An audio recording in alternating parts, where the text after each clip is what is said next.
Welcome back to the DTF Film Sessions, episode number 9.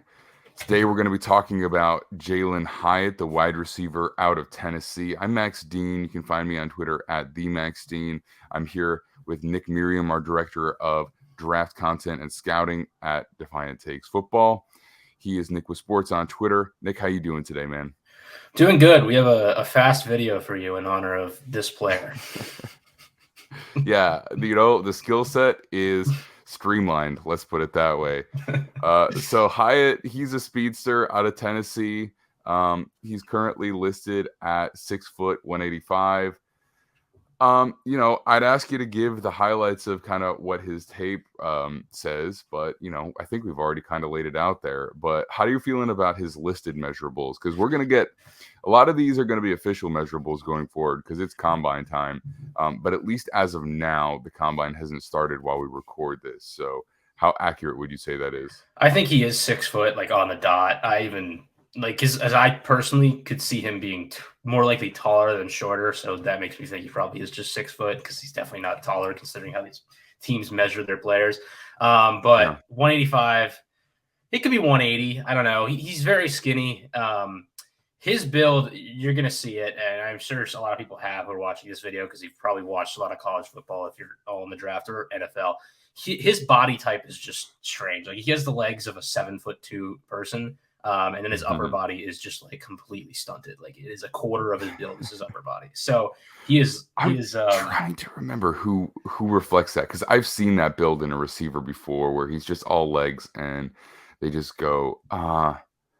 I can't think of one off the top of my head. Now, I haven't really been again, this is probably like year 4 or 5 for me of really like diving into players. So I can't think of, and even then, I don't know if I was at a level where recently up until maybe like last year where I was like looking at like body physique and stuff like that. And like, oh, this guy's legs are long. Like, okay. But he definitely has a unique build when it comes to that for sure.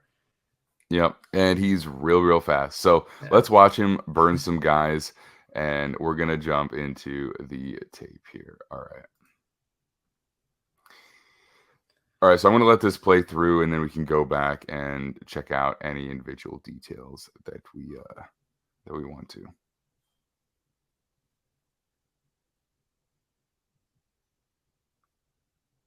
All right. So let's move this out of the way. Okay, so he is lined up behind the other outside receiver right here, which is a nice little way to ensure that he doesn't have to face any kind of press.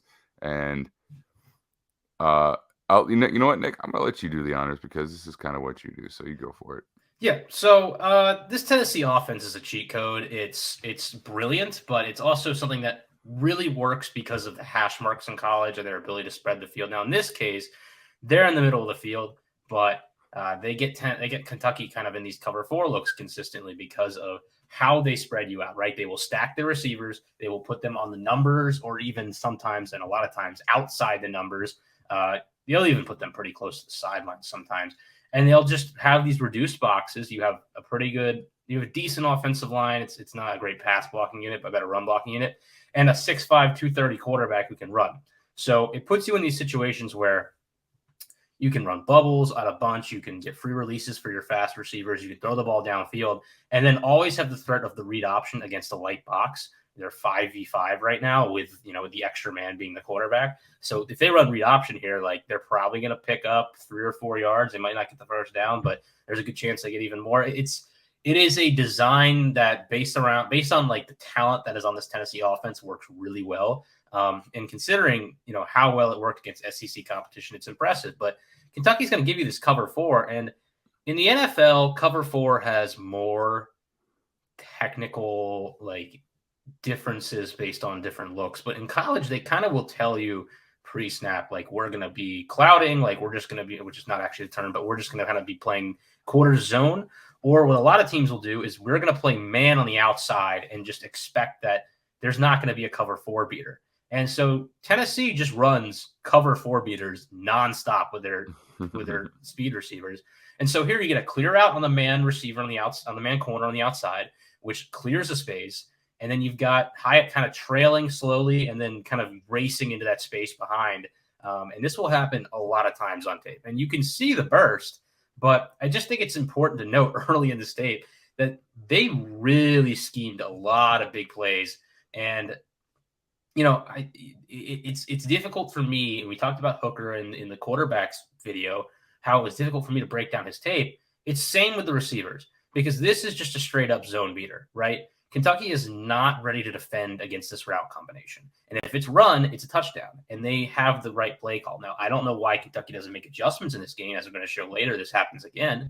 But Tennessee has mastered the ability to get these teams into these looks. Yes, so basically he's behind the other receiver here. The other receiver stems slightly outside, making him the threat for, I guess, I don't know, is that number 14 there? It looks like maybe. Yeah. So he makes, by stemming outside, he makes himself the primary threat for the outside corner here. But then because Hyatt's so fast, his quick stem inside and then stem outside, there's no way that this slot defender here can turn and run with him. It's like this is already lost here. Well, and he's not supposed to. He's a flat defender, right? Mm-hmm. Because it's cover 4. Right. But like, so because this corner is already committed, mm-hmm. and he's not, even he probably can't necessarily effectively turn and run, because if you see which way his body is trending, like, this is not a good look, because he's going to be in his blind spot in seconds. Like, so from here, I'll play at live speed, and it's like, and even he doesn't even see it anyway, it's the brilliance of stacking your routes for the first 5 yards of the play, even, which is almost like a rugby thing where you like kind of try to use gap control and you don't really reveal your space until the last second, because they're both running in the same vertical plane effectively. Kentucky has to effectively guess which way the receivers are going. And Hyatt almost always ends up being the sideline receiver, because he has the skill set that allows them to take advantage of his speed specifically, as they will do often. All right. Going to see again here. It's going to be cover 4. They're going to run a cover 4 beater, not stacked here. We got a little outside, so we do have to get a little bit of a release here off of that flat defender. But the defender isn't really getting the hands on him. He takes the outside angle, and again, just wide open. Touchdown. Yeah.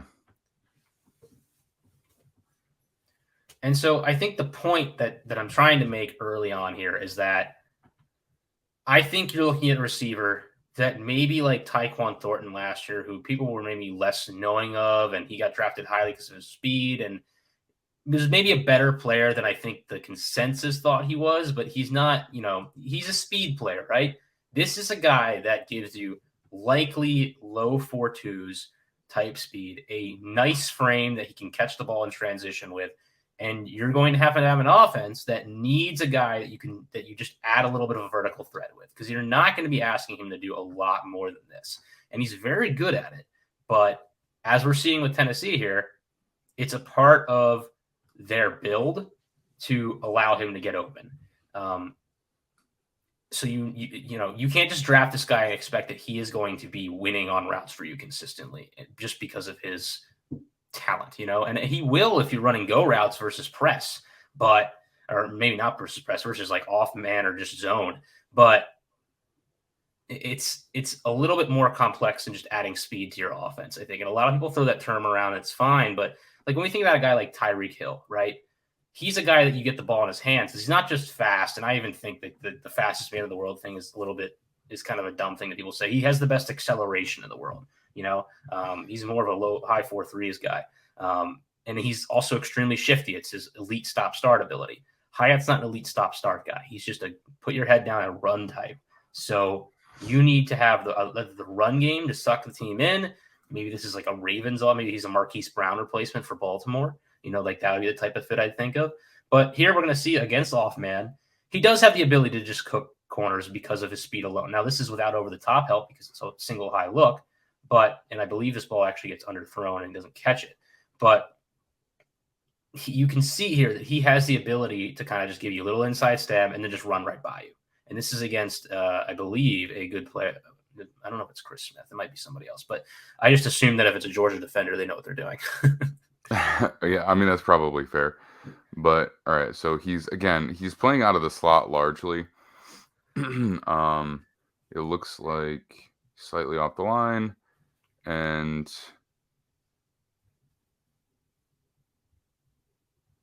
I mean, And this I is so think Georgia has committed kind of a sixth man to the box here. So they're playing the run, which means you have less guys in coverage, and we can just say, all right, Jalin, like we need you to go and beat your guy downfield. And obviously, his speed alone and the little nuance to this route here, he has that ability.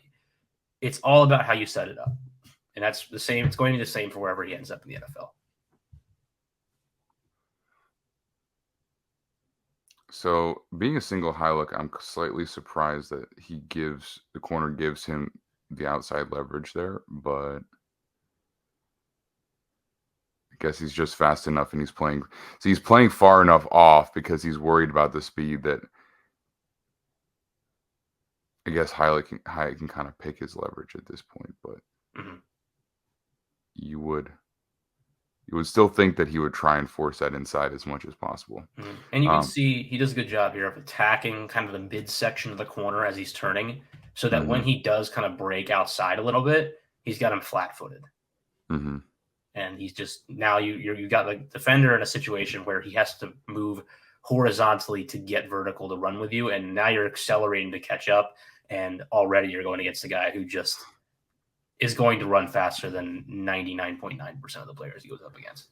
And his listed measurables, like in this, like right here, you can see he looks tall enough, and he could be 185, but you can see how leggy he is here too, compared to the DB.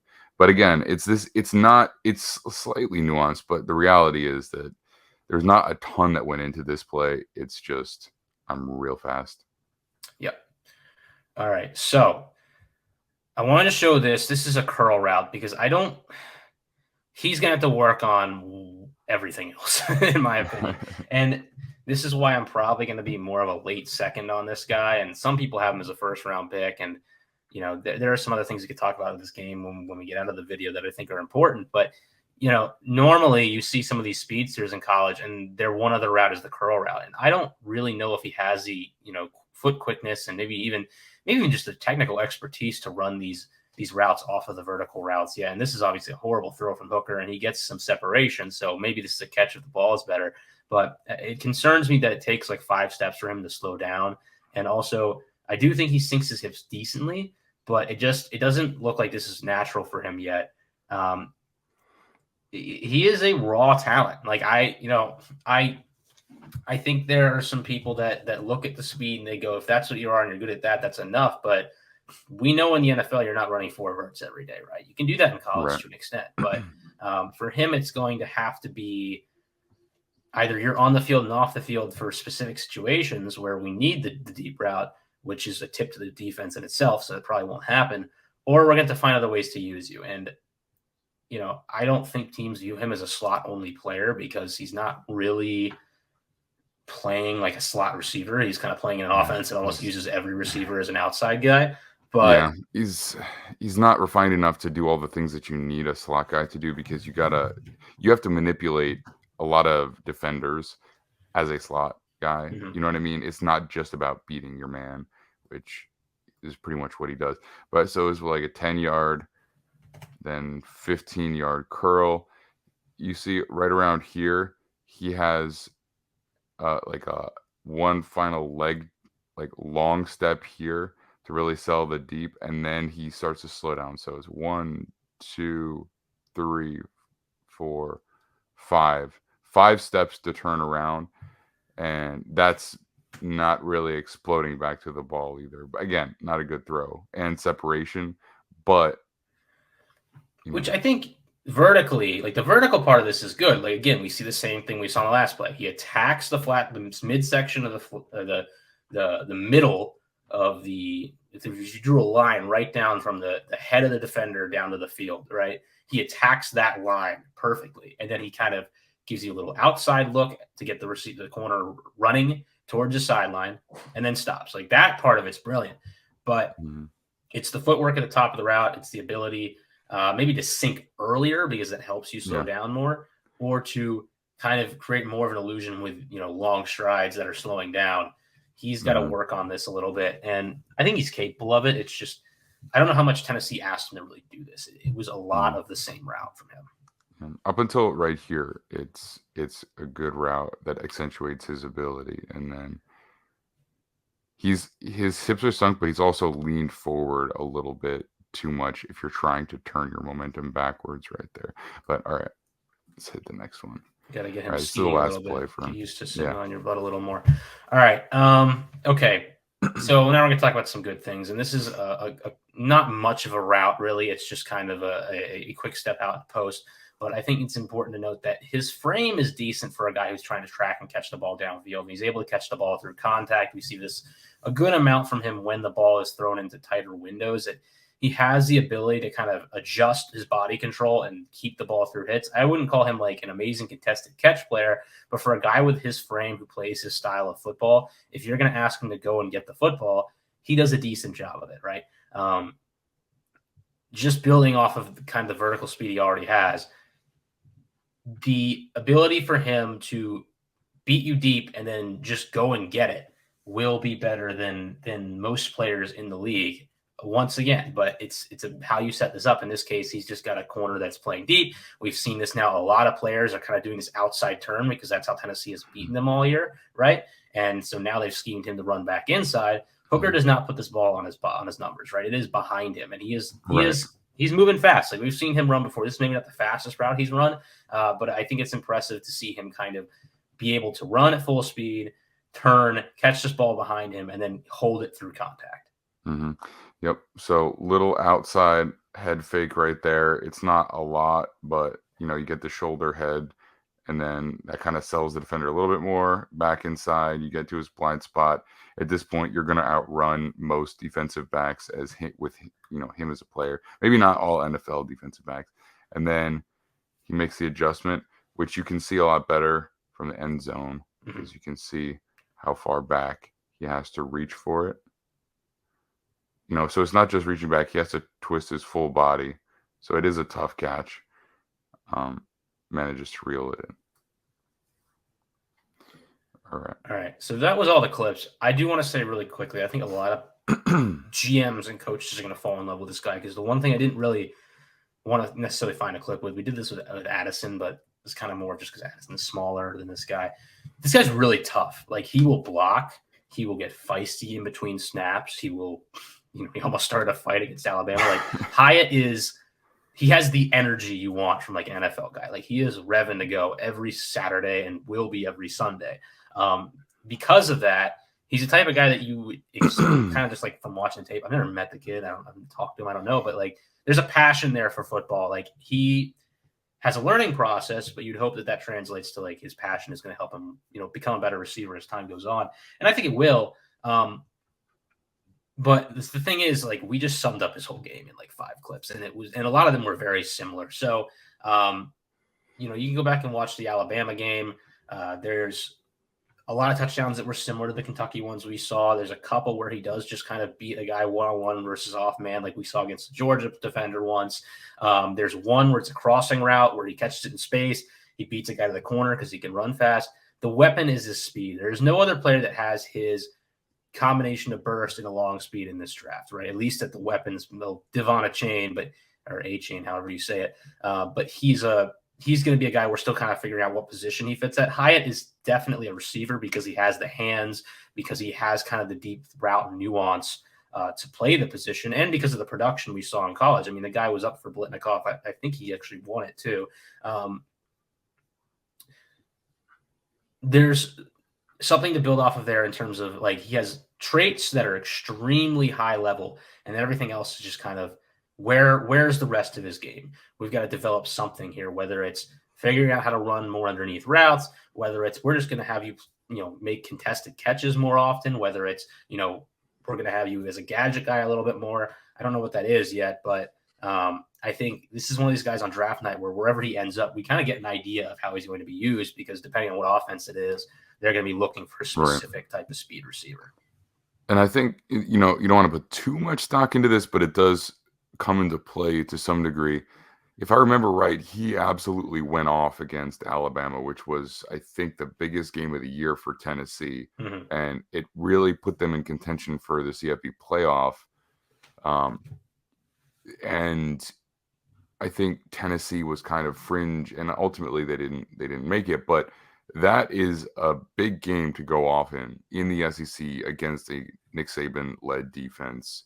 And what did he score? Like, how many he scored? Like, He had 4 6 times or catches for something. 207 and 5 touchdowns. So Yeah, he was it's just nuts. It was deep ball after deep ball, and some of them, again, like it was very similar stuff to what we saw in Kentucky and Georgia here. Some of it's schemed up, some of it's beating guys deep. And the thing about that is Alabama's an NFL defense. Like he is beating NFL players deep downfield. It's impressive, right? So that's what's going to get him drafted highly. Like I said, I'm a little lower than on him because I think some people watch him in the NFL and they go, "Oh, this." A lot of coaches will be like, "If we can just scheme things up so that if our guy can beat this guy, this play works every time." It's not as simple as that, but a lot of people are going to look at this player and go, "Hey, Jalin Hyatt can run past any defender in the NFL with ease. So we can just send him on a vertical if it's a part of the play design, and we're going to win that matchup, right?" Mm-hmm. And that's the value of a player like this. And that's going to be your one production, whether it's a high volume, maybe not, but that is the kind of thing that will get you drafted close to, if not in the first round. And I don't think there's a ton of receivers this year that will push him down. In fact, he's a guy that could potentially go over Quentin Johnston, depending on what type of player you want to add to your offense. But all right, that's going to do it for us today. We will be back next with Josh Downs. Remember, you can find us on Defiant Takes Football on the YouTube channel with all of our prospect breakdowns. We're also doing offensive line breakdowns with Kyron Samuels. Those will be called brick wall breakdowns. Then we are live every Monday and Thursday, which will also be available on our podcast feed. Defiant Takes Football, defianttakesfootball.com is where you can find all of our written work. And at Defiant Takes is where you can find us on all social media. Nick, we'll talk to you again soon.